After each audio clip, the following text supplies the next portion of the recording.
Hi friends, ಎಲ್ಲರಿಗೂ ನಮಸ್ಕಾರ. ಸರ್ಸು ಅಡುಗೆ ಚಾನಲ್ಗೆ ಸ್ವಾಗತ. ಫಸ್ಟ್ ಟೈಮ್ ನಮ್ಮ ವಿಡಿಯೋ ನೋಡುತ್ತಿದ್ದರೆ ಪ್ಲೀಸ್ ಸಬ್ಸ್ಕ್ರೈಬ್ ಮಾಡಿಕೊಳ್ಳಿ. ಇವತ್ತು ನಾನು ಸುಲಭವಾದ ರೀತಿಯಲ್ಲಿ ಬೆಣ್ಣೆಯನ್ನು ಯಾವ ರೀತಿ ತೆಗೆಯುವುದಂತ ನೋಡೋಣ.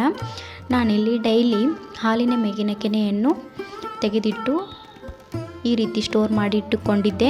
ನಾನು 25 ದಿನದವರೆಗೂ ಸ್ಟೋರ್ ಮಾಡಿಕೊಂಡು ಫ್ರಿಜ್ ಒಳಗಿಟ್ಟುಕೊಂಡಿದ್ದೆ.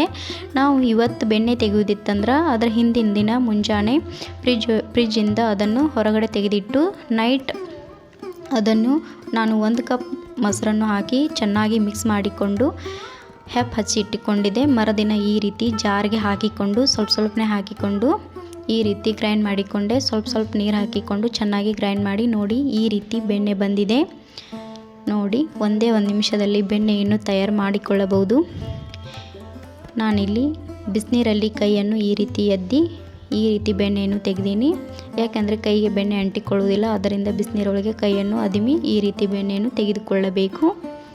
ನೋಡಿ ಇದೇ ಥರ ಎಲ್ಲವನ್ನು ಕೆನೆಯನ್ನು ಈ ರೀತಿ ಬೆಣ್ಣೆಯನ್ನು ತೆಗೆದುಕೊಂಡಿದ್ದೆ.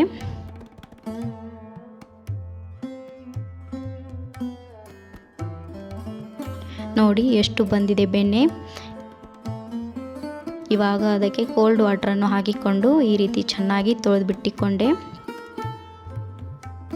ಇದನ್ನು 2 ರಿಂದ 3 ಸಲ ಈ ರೀತಿ ಚೆನ್ನಾಗಿ ತೊಳೆದುಕೊಳ್ಳಿ.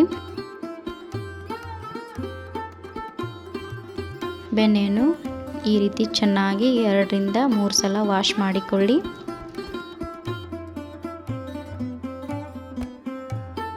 ಇವಾಗ ಸ್ಟವ್ ಮೇಲೆ ಬೆಣ್ಣೆಯನ್ನು ಕಾಯಲಿಕ್ಕಿಟ್ಟಿದ್ದೆ. ನೋಡಿ ಇವಾಗ ಬೆಣ್ಣೆ ಕರಗ್ತಾ ಇದೆ. ಇವಾಗ ಪೂರ್ತಿಯಾಗಿ ಬೆಣ್ಣೆ ಕರಗಿದೆ. ನಾನಿವಾಗ ಒಂದು ಅರ್ಧ ಏಲಕ್ಕಿಯನ್ನು ಈ ರೀತಿ ಸಣ್ಣ ಮಾಡಿಕೊಂಡು ಹಾಕೀನಿ ಮತ್ತು ಮೆತ್ತೆ ಕಾಳನ್ನು ಈ ರೀತಿ ಹುರಿದ್ಬಿಟ್ಟು ಹಾಕ್ಕೊಂಡೇನಿ. ಇವಾಗ ಚೆನ್ನಾಗಿ ಇದನ್ನು ಸೌಟಿಂದ ಈ ರೀತಿ ತಿರುವಿಕೊಳ್ಳಬೇಕು. ನೋಡಿ ಇವಾಗ ಉಕ್ಕು ಬರ್ತಾ ಇದೆ. ನಾನಿಲ್ಲಿ 1 ಲವಂಗವನ್ನು ಹಾಕಿಕೊಂಡೇನಿ ಮತ್ತು 1 ಬೆಳ್ಳುಳ್ಳಿ ಹೆಸಳನ್ನು ಈ ರೀತಿ ಕುಟ್ಬಿಟ್ಟು ಹಾಕ್ಕೊಂಡೀನಿ. ನೋಡಿ ಸೌಟಿಂದ ಈ ರೀತಿ ತಿರುವಾಡಬೇಕು, ಇಲ್ಲಾದರೆ ಉಕ್ಕಿ ಬಿಡುತ್ತೆ. ನಾನಿಲ್ಲಿ 1/4 ಟೀ ಸ್ಪೂನ್ ಆಗಷ್ಟು ಅರಿಶಿನವನ್ನು ಹಾಕಿಕೊಂಡೇನಿ.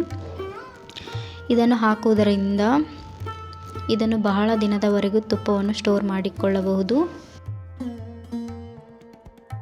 ನೀವು ಬೇಕಿದ್ದರೆ ವೀಳ್ಯದೆಲೆ ಕೂಡ ಹಾಕೋಬಹುದು, ನಾನಿಲ್ಲಿ ಹಾಕಿಲ್ಲ. ನೋಡಿ ಇವಾಗ ತುಪ್ಪ ಚೆನ್ನಾಗಿ ಕುದೀತಾ ಇದೆ.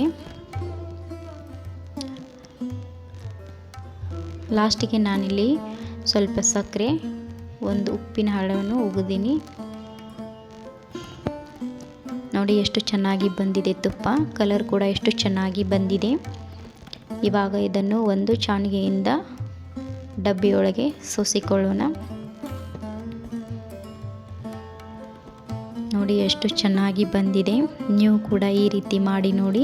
ತುಂಬ ಸುಲಭವಾಗಿ ಬೆಣ್ಣೆಯನ್ನು ತುಪ್ಪವನ್ನು ಮಾಡಿಕೊಳ್ಳಬಹುದು.